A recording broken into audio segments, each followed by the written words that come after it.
Welcome back guys. अगर तुम लोग सोचते हो कि पोकेमॉन का वर्ल्ड एकदम खुशहाल है, उसमें कुछ भी भाई डार्क चीजें नहीं है, कुछ भी क्रीपी चीजें नहीं है, तो तुम बहुत ही ज्यादा गलत सोचते हो भाई। कभी मेरे चैनल पे यार पोकेमॉन के हॉरर वाली वीडियोस देखना, मैंने काफी कुछ बताया तुमको पोकेमॉन गेम्स में कुछ क्रीपी चीजें या फिर बहुत अलग अलग।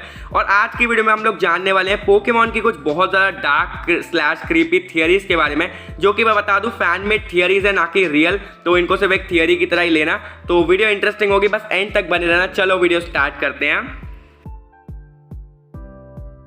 Theory number 1। इस थियरी के अकॉर्डिंग ऐश की जो जर्नी है ये बिल्कुल फेक है, यानी कि ऐश एक्चुअली में जर्नी कर ही नहीं रहा, वो मर चुका है या फिर हम कह सकते हैं वो कोमा में, इन दोनों में से कुछ है। बेसिकली सबको याद होगा ऐश के पीछे स्टार्टिंग वाले एपिसोड में स्प्यूरोस पड़ गए थे, उसके बाद भाई ऐश को एक बहुत खतरनाक थंडर शॉक लगता है और इस थियरी के अकॉर्डिंग उसी शॉक वाले टाइम पे ऐश मर चुका था या फिर कोमा में आ चुका था। और उसके बाद जो भी हम उसकी जर्नी देख रहे हैं वो सब भाई बस ऐश सोच रहा है मन में, यानी कि असल में ऐसा कुछ हो ही नहीं रहा, वो बस ऐसा सोच रहा है और भाई उसी के अकॉर्डिंग उसकी जर्नी चल रही है। मतलब जैसा वो चाहता है वैसे ही उसकी जर्नी बिल्कुल चल रही है। और इसीलिए भाई ऐश की जो एज है वो बिल्कुल भी नहीं बढ़ती, वरना तो भाई ऑब्वियसली ऐश की एज बढ़नी चाहिए थी। लेकिन क्योंकि असली में वो जर्नी है ही नहीं, जर्नी बिल्कुल फेक है, वो बस सोच रहा है और सोचने में तो वो जो चाहता है वही कर रहा है भाई, इसीलिए उसकी एज नहीं बढ़ रही। क्योंकि वो ऐसा का ऐसा रहना चाहता है हमेशा 10 साल वाली उम्र में, इसीलिए उसकी एज नहीं बढ़ती। क्योंकि भाई एक्चुअली में उसकी जर्नी फेक है, बिल्कुल ऐसी एक थियरी है। थियरी नंबर 2, ये भी काफी हद तक सिमिलर है फर्स्ट थियरी से। इस थियरी का भी यही कहना है कि जो ऐश की जर्नी है ये रियल नहीं है, यानी कि जो भी हो रहा है ये सब बस फेक है। बेसिकली भाई तुम लोगों ने इनको तो देखा ही होगा, अगर तुमने नहीं देखा या फिर मैंने फैक्ट वीडियो में बताया या फिर मैंने बहुत सारी वीडियो में इनके बारे में मेंशन किया है तो तुम इनको जान गए होगे। ये ऐसी मदर और डॉटर है जो कि बहुत ही ज़्यादा मिस्टीरियस है, क्योंकि हमको बहुत सारी पोकेमॉन मूवीज़ में देखने मिल चुकी है। हमेशा भाई ये जो मम्मी है ये अपनी बेटी को ऐसे लेके हमेशा किसी ना किसी मूवी में एक सीन में कहीं ना कहीं जा रही होती है और ऐसा लगता है कि उसको कुछ ना कुछ बता रही हैं। तो इस थियरी के अकॉर्डिंग कि एक्चुअली में ऐश की जो भी जर्नी है ना ये रियल नहीं है, ये फेक है। और ये जो मम्मी है ये अपनी बेटी को वो कहानी सुना रही है कि बस भाई ऐश की ये कहानी सुना रही है, एक्चुअली में ऐसा कुछ हुआ ही नहीं है। बस भाई ये जो मदर है ये अपनी डॉटर को एक कहानी सुना रही है जो कि ऐश के बारे में, इसीलिए भाई ऐश की एज बिल्कुल नहीं बढ़ती क्योंकि वो रियल में है ही नहीं। मतलब इस थियरी का भी बिल्कुल यही कहना है कि ऐश की जर्नी फेक है, असल में बस ये जो मम्मी है ये अपनी बेटी को एक कहानी सुना रही है ऐश के ऊपर और उसकी जर्नी में वैसी चल रही है जैसा वो बता रही हैं। थियरी नंबर 3, हम सब जानते हैं कि भाई टीम रॉकेट ऐश के पीछे पड़े रहते हैं हमेशा और वो भाई उसके पिकाचू को पकड़ने का हमेशा ही ट्राई करते रहते हैं, जबकि यार वो लिटरली हर एक एपिसोड में इतनी बार फेल हो चुके हैं कि भाई अब तो कोई भी यार उनकी जगह होता तो वो हार मान ही लेता। मतलब तुम सोच सकते हो यार इतनी ज़्यादा बार वो लोग फेल हो चुके हैं लेकिन फिर भी वो हार नहीं मानते, वो ऐसे ही लगे रहते हैं। तो इसके पीछे का एक रीज़न हो सकता है जो कि इस फैन मेड थियरी में बताया गया है। बेसिकली भाई एक्चुअली में क्या हुआ था, मतलब रियल में टीम रॉकेट ने भाई पकड़ लिया था ऐश के पिकाचू को, लेकिन वो पकड़ने के चक्कर में उन्होंने पिकाचू को मार दिया, यानी कि पिकाचू मर गया।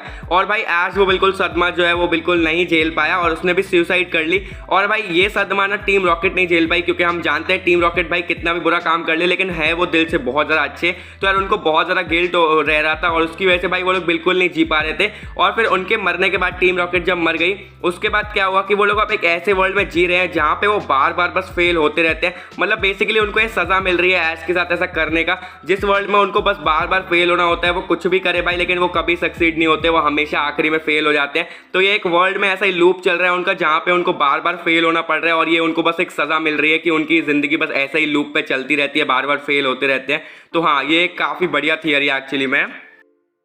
थियरी नंबर 4, सबने पोकेमॉन गेम्स तो खेले होंगे भाई, जितने भी पोकेमॉन फैंस हैं उन सबने पोकेमॉन गेम्स खेले होंगे भाई एक ना एक बार। Pokemon red and blue, Pokemon fire red वगैरह सब खेले होंगे। तो अब यार तुम लोग को पता होगा कि रूट पे ना हम लोग को पोकेबॉल्स मिलती हैं जिनके अंदर कुछ ना कुछ आइटम सबको फ्री में मिलते हैं। तो हम ऑब्वियसली भाई उठा लेते हैं, सबको फ्री के आइटम्स पसंद है सब उठा लेते हैं वो पोकेबॉल्स। लेकिन कभी उसके पीछे का रीजन जानने का तुमने सोचा है कि क्या हो सकता है, मतलब ये पोकेबॉल ऐसे क्यों पड़ी रहती है भाई रास्ते पे? अगर तुमको मतलब रियल वर्ल्ड में मान लो ऐसे ही भाई रास्ते पे चीजें पड़ी हुई मिलती रहेंगी तो थोड़ा सा अजीब लगता है कि भाई क्यों ये ऐसे पड़ी हुई है रास्ते पे। तो इस थियरी के अकॉर्डिंग ये जो पोकेबॉल्स है ना ये एक्चुअली में उन ट्रेनर्स की है जिनको किसी वाइल्ड पोकेमॉन के द्वारा मार दिया गया है, यानी कि किसी ने भाई वाइल्ड पोकेमॉन ने उनको खा लिया है और बस ये उनका एक एविडेंस यहाँ पर रह गया है कि वो भाई एक्चुअली में जिस जगह से तुम उठा रहे हो उस जगह पे एक टाइम पे थे, लेकिन अब वो मर चुके हैं क्योंकि वाइल्ड पोकेमॉन ने उनको मार दिया और बस अपना एक आइटम छोड़ के वहाँ पे चले गए हैं। थियरी नंबर 5, ब्रॉक अपनी आंखें क्यों नहीं खोलता, तो ये इसके ऊपर एक क्रीपी सी थियरी है। तो बेसिकली इस थियरी के अकॉर्डिंग ब्रॉक को भाई एक श्राप मिला हुआ है, उसको मेड्यूसा वाला श्राप मिला हुआ है, यानी कि उसकी आंखें भाई जो भी देख लेगा वो अपनी आंखों से जिसको देखेगा वो इंसान पत्थर बन जाएगा।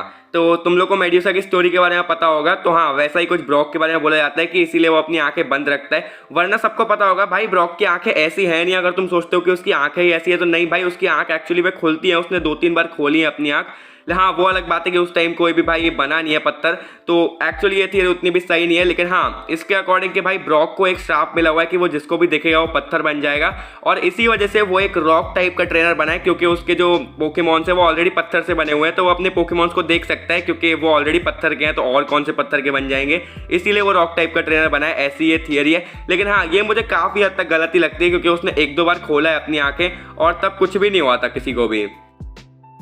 थियरी नंबर 6, हम सब जानते हैं पोकेमॉन के वर्ल्ड में इतने सारे पोकेमॉन्स हैं और अभी भी यार नए नए पोकेमॉन डिस्कवर होते रहते हैं, नया रीजन आता है, नए पोकेमॉन आ जाते हैं। तो अब यार सबने सोचा होगा कि यार मतलब पोकेमॉन वर्ल्ड वाले लोग जानते क्यों नहीं है भाई आगे के पोकेमॉन्स के बारे में। तो यार इसका एक थियरी ऐसी बनाई गई है कि एक्चुअली में ये जो प्लैनेट है जहाँ पे ऐश वगैरह सब लोग रहते हैं, ये पोकेमॉन का वर्ल्ड, ये एक्चुअली में पोकेमॉन का ही प्लैनेट था, यानी कि यहाँ पे सिर्फ स्टार्टिंग से पोकेमॉन ही रहा करते थे। लेकिन बाद में ह्यूमंस आए इस प्लैनेट पे और उन्होंने भाई पूरी तरह से कह सकते हैं हड़प लिया इसको भाई प्लैनेट को, और फिर वहां पे वो लोग रहने लग गए और पोकेमॉन को भाई वैसे बैटल वगैरह के लिए यूज करने लग गए। वरना पहले पोकेमॉन ही अकेले भाई उस प्लैनेट पर रहा करते थे, ऐसी ये बेसिकली एक थियरी है। और बाद में ह्यूमंस आए और इसी वजह से अभी भी भाई वो प्लैनेट पे ढूंढ रहे हैं वो नए नए पोकेमॉन्स को, क्योंकि उनका प्लैनेट नहीं है भाई ह्यूमंस का, ये पहले पोकेमॉन का था, इसीलिए अभी भी भाई वहां के ह्यूमंस को सारे पोकेमॉन के बारे में नहीं पता, वो अभी भी ढूंढ रहे हैं नए नए पोकेमॉन्स को उस प्लैनेट पे। ऐसी बेसिकली एक थियरी है। थियरी नंबर 7, इस थियरी के अकॉर्डिंग भाई मिस्टी जो है, जो कि काफी लोगों की फेवरेट कैरेक्टर होगी, वो भी एक्चुअली में डेड है, यानी कि वो मर चुकी है भाई मिस्टी ऑलरेडी। तो अब इस थियरी का कुछ ऐसा कहना है कि एपिसोड 24 में जहां पे एक हॉन्टर ने मिस्टी को लिक किया था, चाट लिया था, उसी समय मिस्टी मर चुकी थी। क्योंकि अगर तुमको नहीं पता, हॉन्टर की पोकेडेक्स के अकॉर्डिंग वो जिसको भी चाट लेता है अपनी जीभ से, जिसको भी लिक कर लेता है, उसकी भाई जान वहीं पर चली जाती है और वो बहुत ज़्यादा दर्दनाक मौत मर जाता है जो जिसको भी हॉन्टर चाटता है। तो इस थियरी के अकॉर्डिंग मिस्टी जो है वो मर चुकी है। लेकिन यार ऐश मिस्टी को इतना ज़्यादा प्यार करता था, उसको मिस्टी मतलब इतनी अच्छी दोस्त थी उसकी कि ऐश पे भाई बिल्कुल भी ये चीज़ सहा नहीं गया कि यार उसकी दोस्त मर गई है, और वही भाई फिर मिस्टी के पोकेमॉन्स का यूज़ करके आगे जो भी बैटल्स हमने देखी है वो सब लड़ने लगा। बेसिकली उसका भी कैरेक्टर वो प्ले कर रहा है, ऐसी एक थियरी है। तो अब भाई ये थियरी मुझे उतनी लॉजिकल भी नहीं लगती, इसमें इतना सेंस भी नहीं है। लेकिन हाँ तुमको एक ऐसी थियरी लगी कमेंट के अंदर बता सकते हो, बाकी मुझे तो भाई ठीक ठाक ही लगी।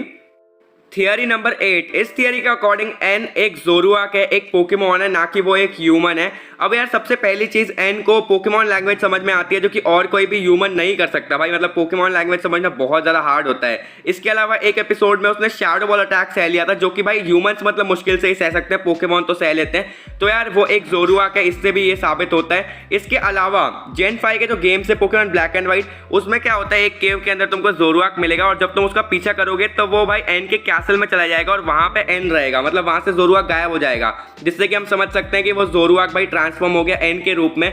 यानी कि एन एक्चुअली में एक जोरुआक है जो कि भाई इंसान में ट्रांसफॉर्म हो जाता है। हम सब जानते हैं भाई जोरुआक ट्रांसफॉर्म हो सकता है इंसान में।